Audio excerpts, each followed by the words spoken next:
Bonjour à toutes et à tous. Bon, alors c'est parti. Comme je le disais dans ma vidéo d'introduction, je vais vous expliquer quelques termes qu'il est essentiel de connaître pour utiliser son ordinateur au mieux. Alors pour commencer, le bureau. Qu'est-ce que c'est le bureau? Alors c'est simple. Ce que vous voyez à l'écran, là tout de suite, c'est mon bureau. C'est ce que vous voyez en premier lorsque votre ordinateur a démarré. Donc vous voyez, je vais vous le délimiter avec le pointeur de ma souris. C'est tout ça le bureau. Donc je ne vais pas jusqu'en bas. En bas, c'est un autre élément qu'on va voir juste après. Donc mon bureau, il est composé de deux choses. Le fond d'écran, donc c'est une image. C'est à vous de définir le fond d'écran qui vous convient. Vous pouvez mettre un paysage, une photo de famille, n'importe quoi. Donc c'est juste pour faire joli.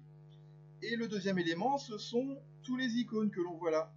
Donc tous les icônes qui sont là, c'est moi qui ai décidé de les placer. Donc je les place comme bon me semble, où je veux sur mon bureau.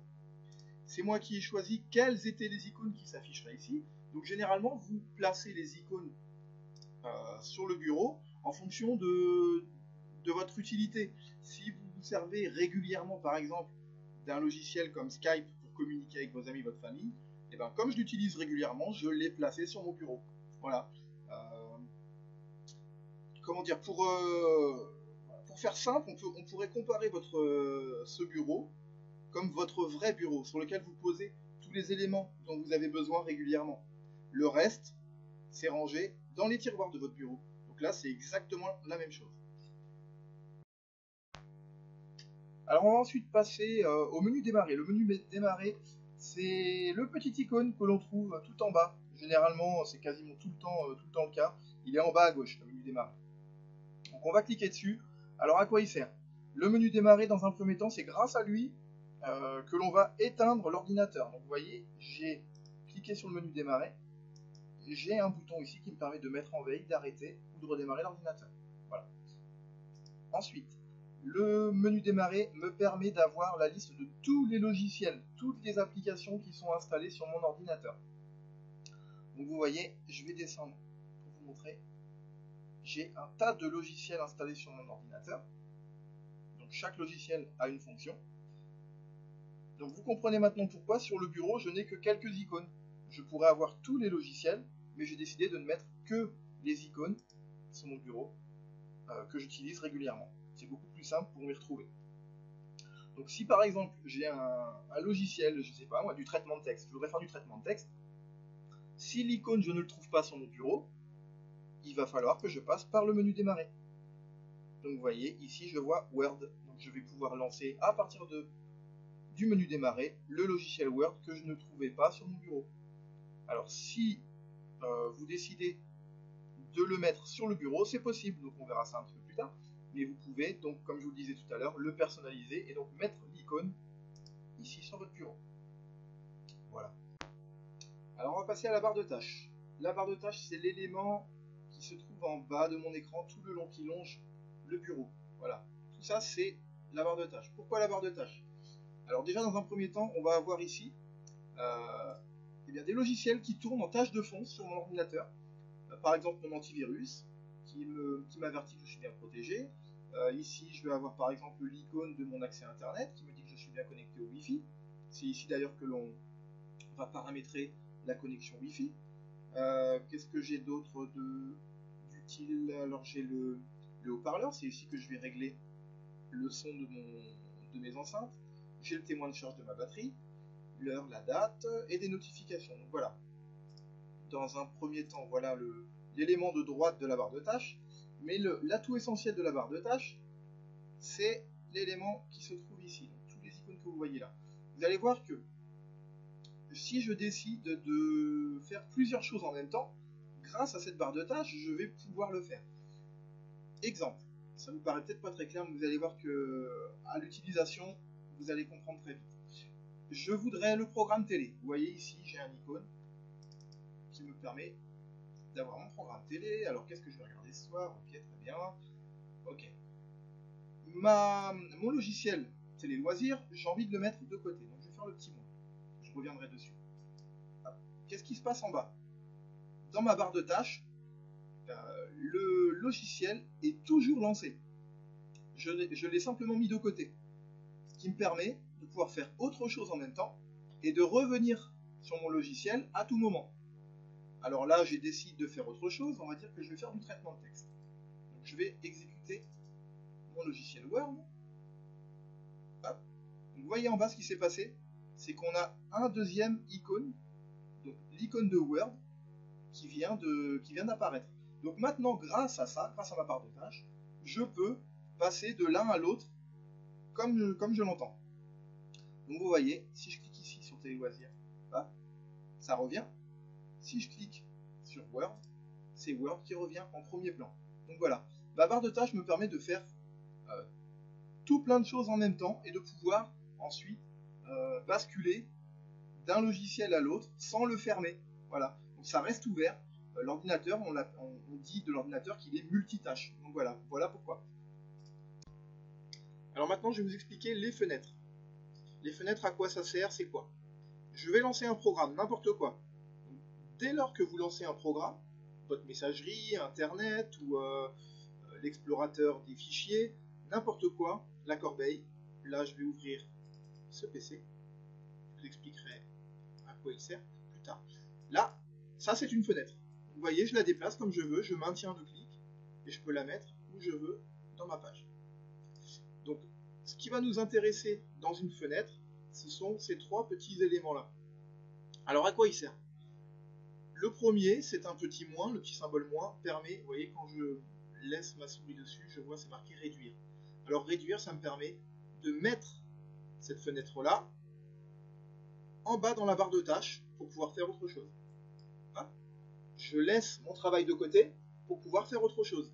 Je sais pas, vous pourriez écouter la radio par exemple, vous lancez Internet, vous mettez la radio, vous la réduisez dans la barre de tâches, ce qui fait que vous entendez toujours le son, ça travaille, et vous pouvez faire autre chose à côté. Donc là voilà, j'ai réduit, ça reste en bas, ça travaille. Il suffit juste de cliquer dessus en bas dans la barre de tâches pour que ça revienne. Donc voilà, réduire pour remettre quand on a besoin. Le deuxième élément, c'est pour passer en mode plein écran. Donc votre fenêtre va automatiquement utiliser la totalité de l'écran.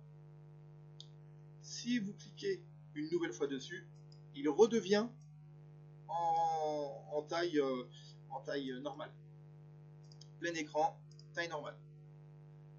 Le troisième icône, c'est pour fermer, tout simplement. Vous fermez la fenêtre, hop, terminé. Donc là, quand vous fermez, c'est-à-dire que vous quittez l'ordinateur, vous ne voulez plus du tout revenir dessus, vous avez terminé, c'est fermé. Donc dans la barre de tâches, l'élément, vous ne pouvez plus revenir dessus. Il faut recliquer là. Voilà. Donc là, je l'ai relancé. Donc cette fenêtre-là, vous avez vu, on peut jouer avec, on peut aussi la redimensionner.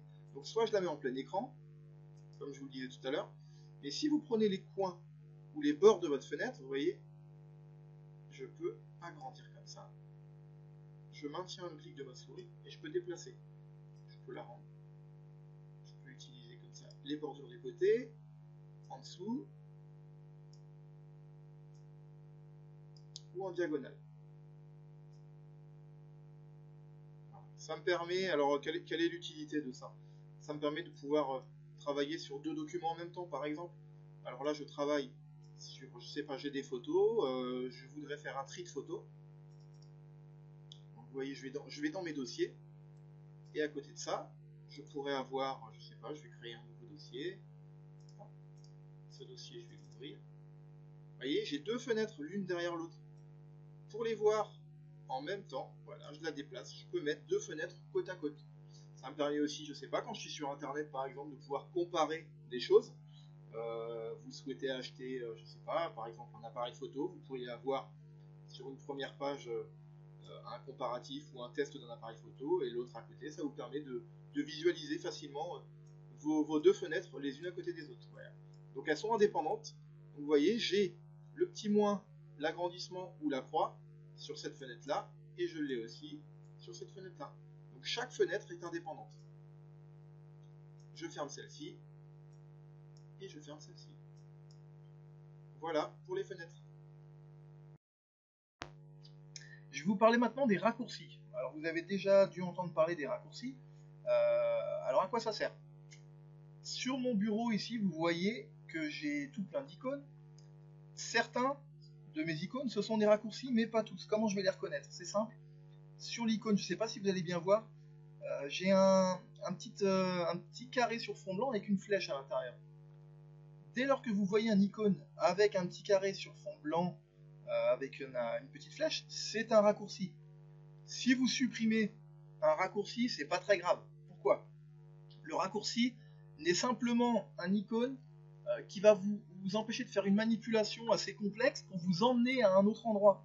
Skype, c'est un icône qui permet de vous le lancer, mais si vous recherchiez l'installation de Skype, c'est dans les dossiers système de votre ordinateur. Donc je pourrais très bien vous montrer où ce raccourci va m'emmener.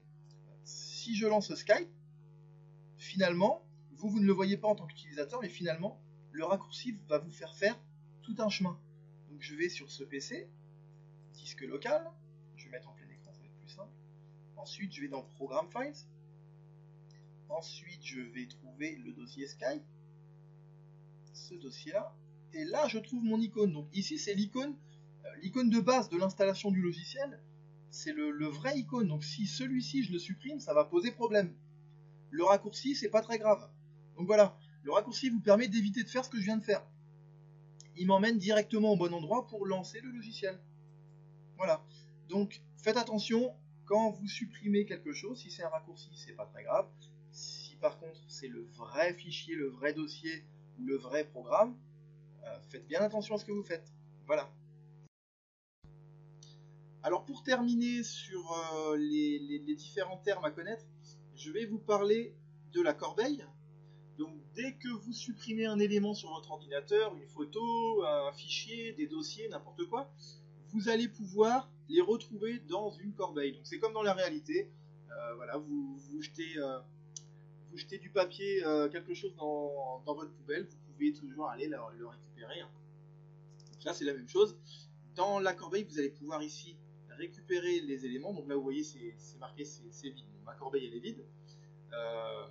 Si jamais il y avait des éléments dedans, je peux les restaurer. Donc, ici, j'ai un bouton, il est grisé, c'est-à-dire que je ne peux pas l'utiliser parce que je n'ai rien dans ma corbeille. Mais vous pouvez restaurer les éléments. Vous pouvez aussi vider votre corbeille. Alors, une fois que vous videz la corbeille, cette fois-ci, tout ce que vous avez supprimé, vous les perdez définitivement. Voilà. Donc, voici pour la corbeille. Alors, la fenêtre, je la ferme. Hop, voilà. Le dernier élément qui est vraiment très important, c'est ce PC. Alors, ce PC sur Windows 10, le terme ce PC n'est pas le même en fonction des versions de Windows. Sur Windows Vista, ça va être ordinateur. Sur Windows XP, c'est poste de travail. Donc voilà, l'utilité est la même, mais le terme est différent. Mais ça, c'est pas très grave. Voilà, c'est juste que il faut que vous le sachiez. La fenêtre, ce PC, je l'ouvre, je la mets en plein écran. Alors, qu'est-ce qu'on voit ici? Ici, vous allez voir tout ce que vous allez pouvoir brancher sur votre ordinateur va apparaître ici, dans ce PC. Vous branchez une carte mémoire, un appareil photo numérique.